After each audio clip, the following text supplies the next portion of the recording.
Betul. Laki-laki pengangguran, memanfaatkan anak gadisku.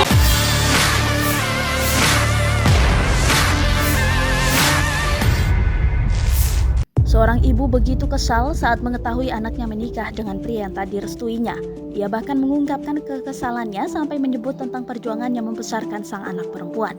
Diri saya membesarkan anakku ya, anak diambil dengan laki-laki yang pengangguran. Betul. Laki-laki pengangguran, memanfaatkan anak gadisku. Momen itu diunggah akun Instagram @makassar_info Senin 31 Januari 2022.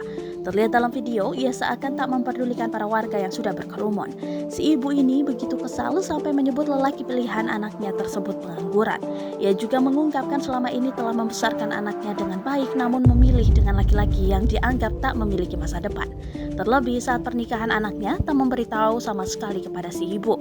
Sang mempelai laki-laki juga melarang kekasihnya itu bertemu dengan ibunya sendiri. Meski demikian, warganet tak langsung mengambil kesimpulan begitu saja saat melihat video tersebut.